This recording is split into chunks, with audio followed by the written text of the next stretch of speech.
Oliver Twist, by Charles Dickens, Chapter 19, in which a notable plan is discussed and determined on.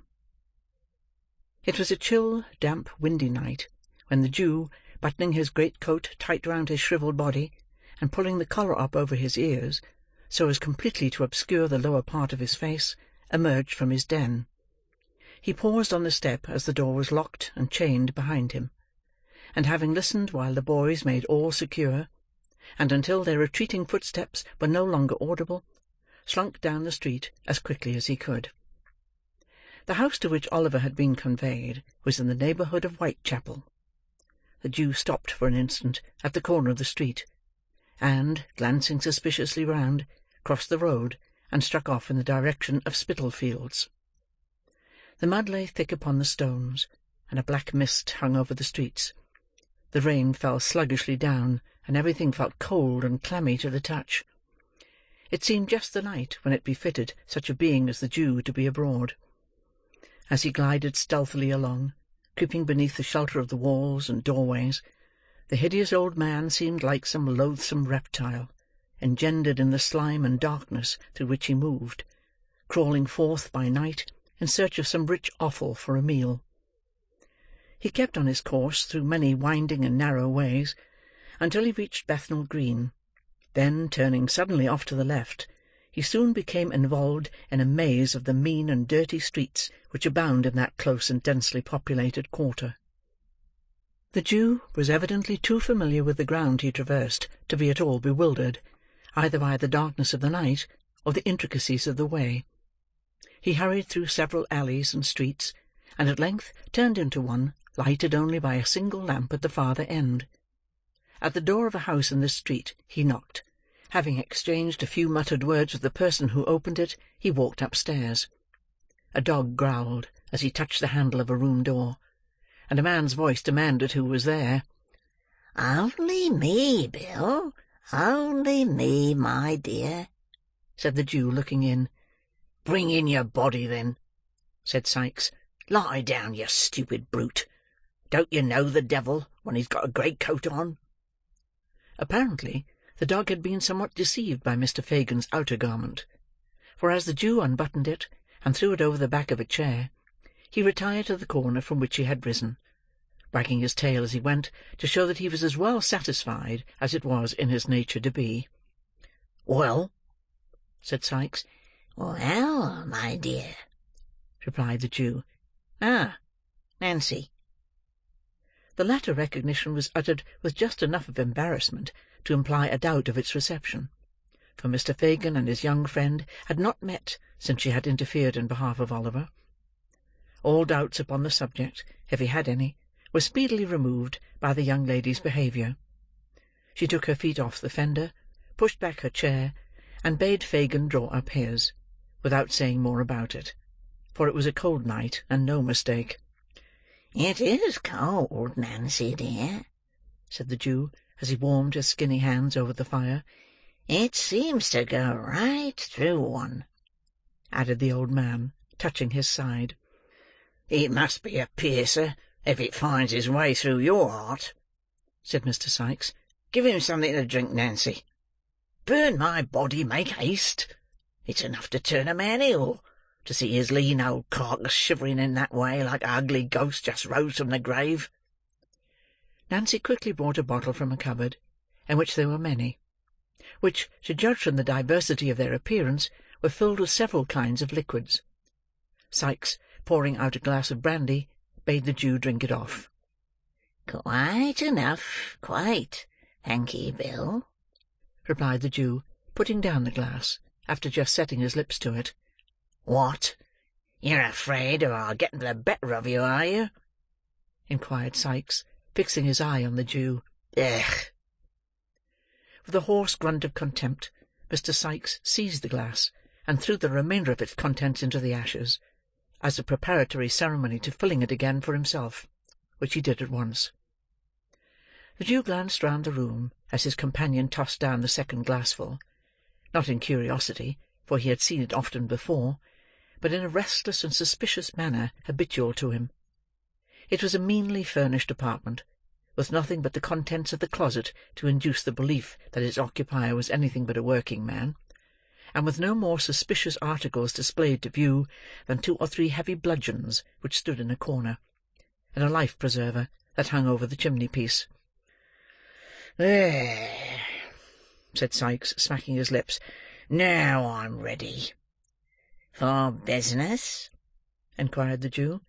"For business," replied Sikes. "So, say what you've got to say."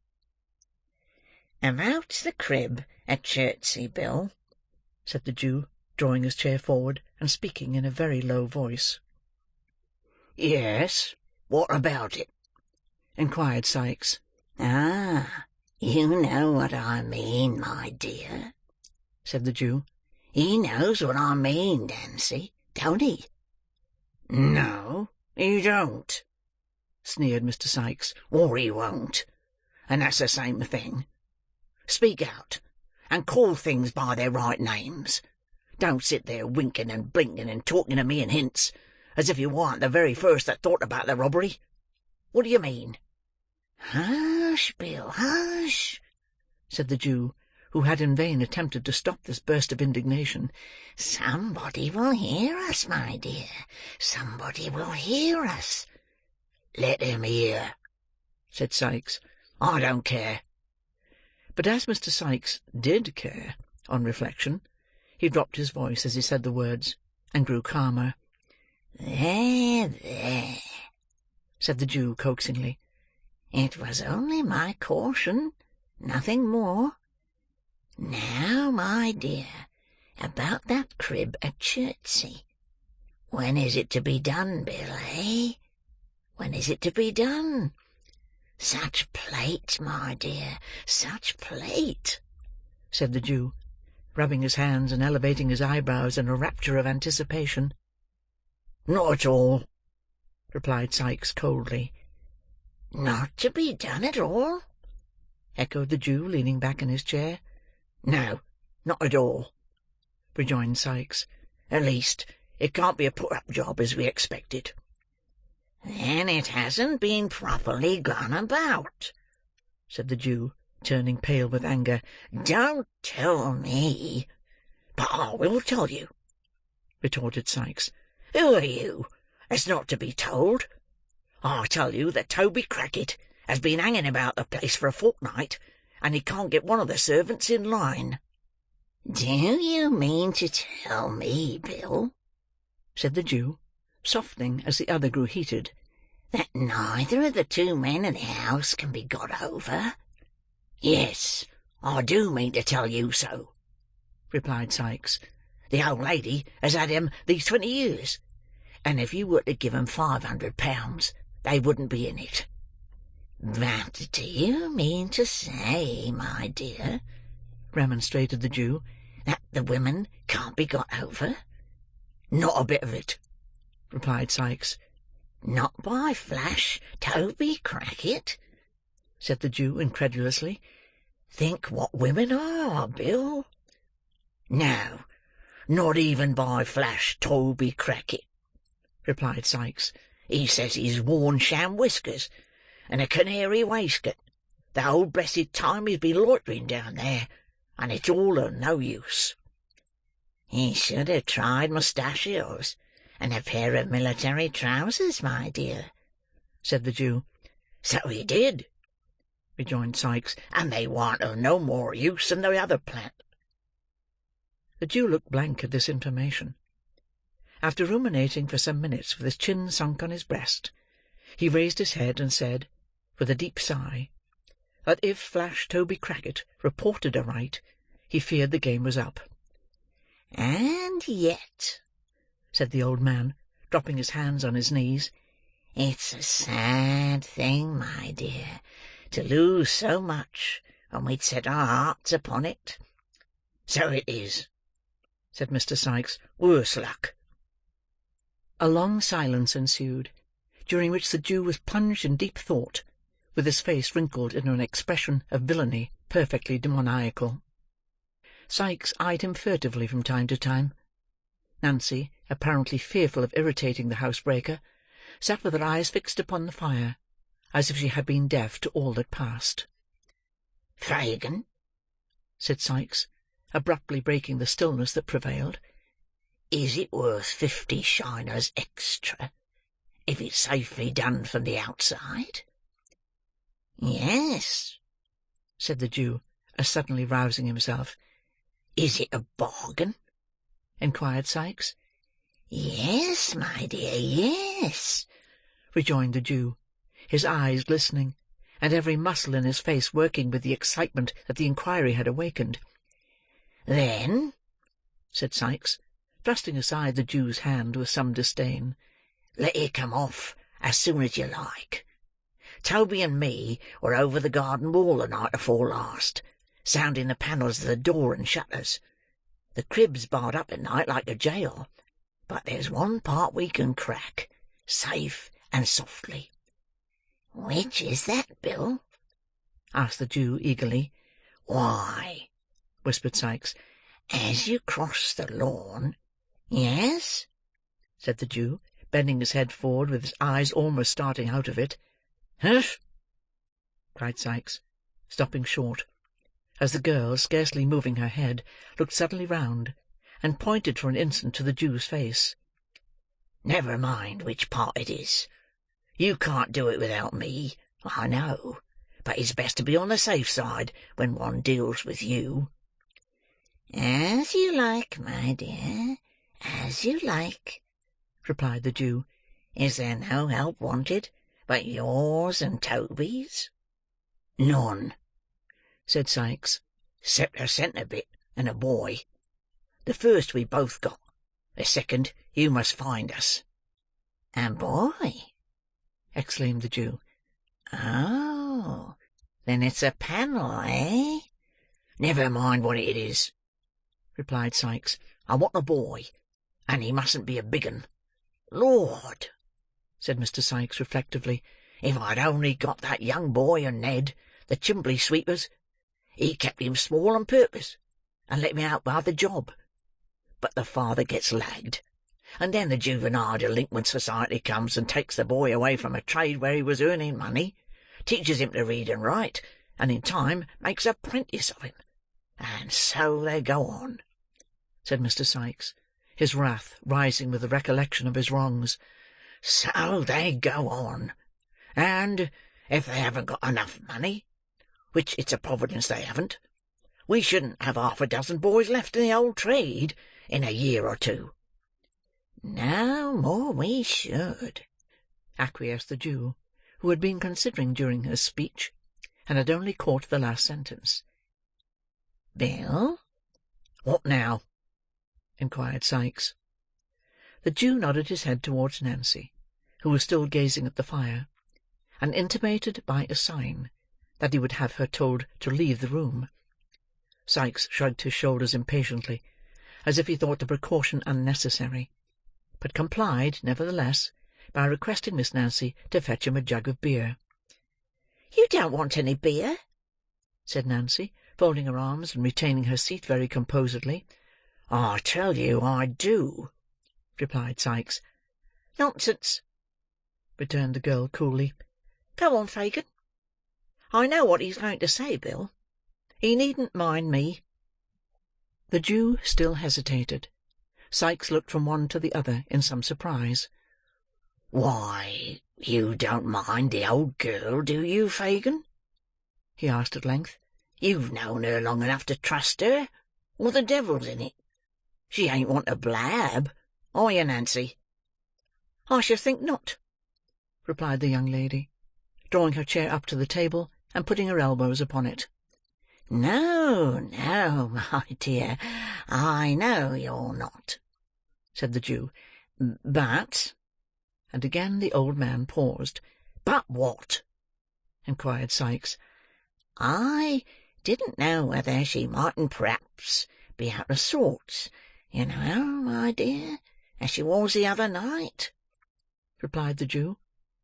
At this confession, Miss Nancy burst into a loud laugh, and, swallowing a glass of brandy, shook her head with an air of defiance, and burst into sundry exclamations of "Keep the game a-going!" "Never say die!" and the like. These seemed to have the effect of reassuring both gentlemen, for the Jew nodded his head with a satisfied air, and resumed his seat, as did Mr. Sikes likewise. "Now, Fagin," said Nancy with a laugh, "tell Bill at once about Oliver." "Ah, you're a clever one, my dear. The sharpest girl I ever saw," said the Jew, patting her on the neck. "It was about Oliver I was going to speak, sure enough." "What about him?" demanded Sikes. "He's the boy for you, my dear," replied the Jew in a hoarse whisper, laying his finger on the side of his nose, and grinning frightfully. "He?" exclaimed Sikes. "Have him, Bill," said Nancy. "I would, if I was in your place. He mayn't be so much up as any of the others, but that's not what you want. If he's only to open a door for you, depend upon it, he's a safe one, Bill." "I know he is," rejoined Fagin. "He's been in good training these last few weeks, and it's time he began to work for his bread. Besides, the others are all too big." "Well, he is just the size I want," said Mr. Sikes, ruminating. "And we'll do everything you want, Bill, my dear," interposed the Jew. "He can't help himself. That is, if you frighten him enough." "Frighten him?" echoed Sikes. "It'll be no sham frightening, mind you. If there's anything queer about him when we once get into the work, in for a penny, in for a pound, you won't see him alive again, Fagin. Think of that before you send him. Mark my words," said the robber, poising a crowbar which he had drawn from under the bedstead. "I thought of it all," said the Jew with energy. I've had my eye upon him, my dears, close, close.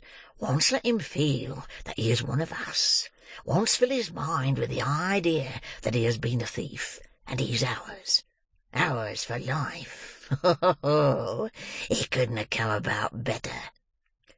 The old man crossed his arms upon his breast, and, drawing his head and shoulders into a heap, literally hugged himself for joy. "Ours?" said Sikes. "Yours, you mean?"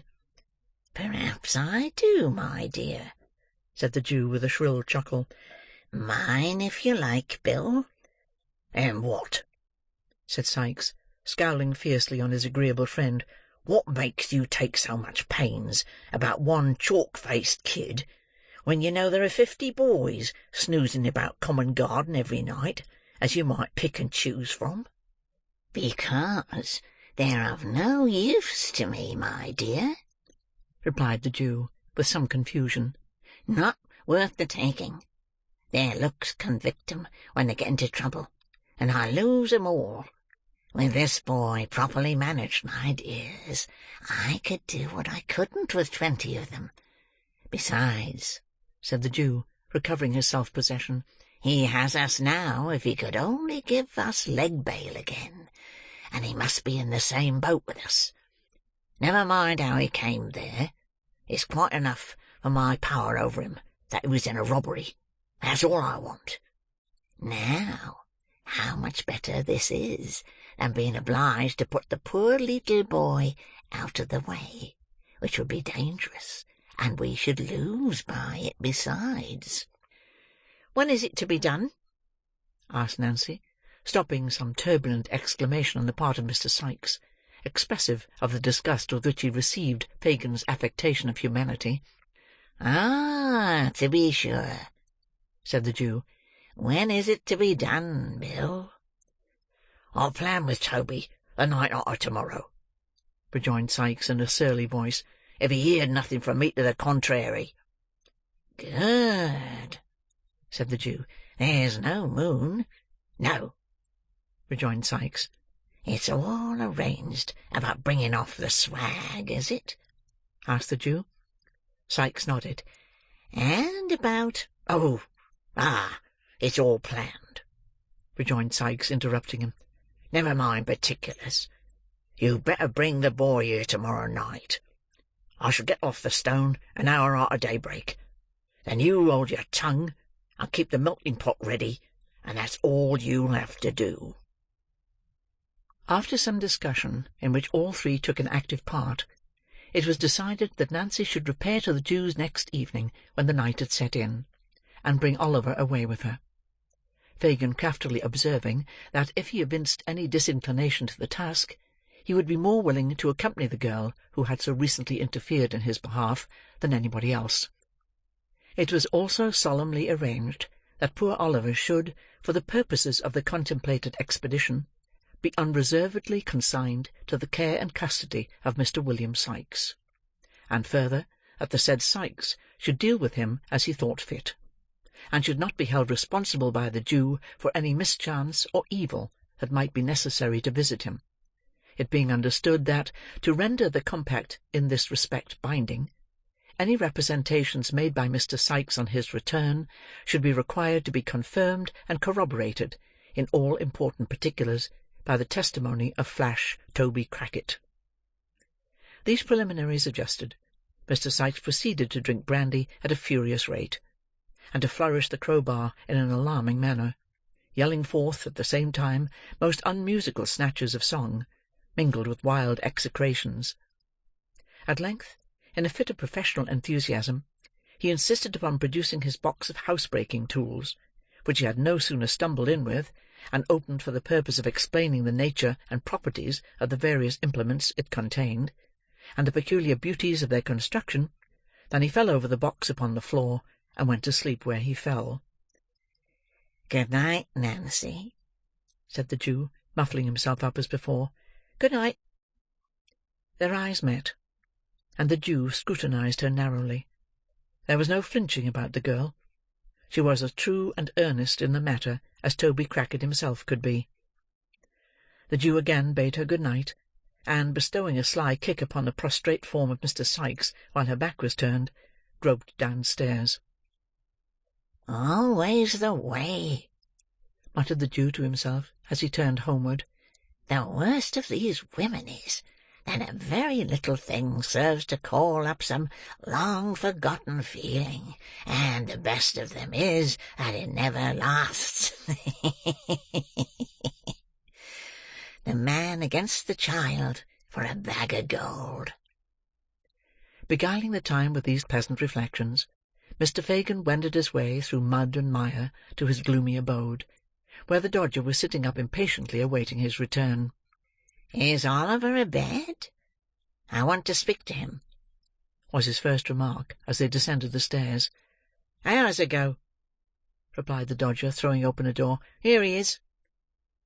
The boy was lying fast asleep, on a rude bed upon the floor, so pale with anxiety and sadness, and the closeness of his prison, that he looked like death. Not death as it shows in shroud and coffin, but in the guise it wears when life has just departed, when a young and gentle spirit has, but an instant, fled to heaven, and the gross air of the world has not had time to breathe upon the changing dust it hallowed. "Not now," said the Jew, turning softly away. "Tomorrow. Tomorrow." End of chapter 19.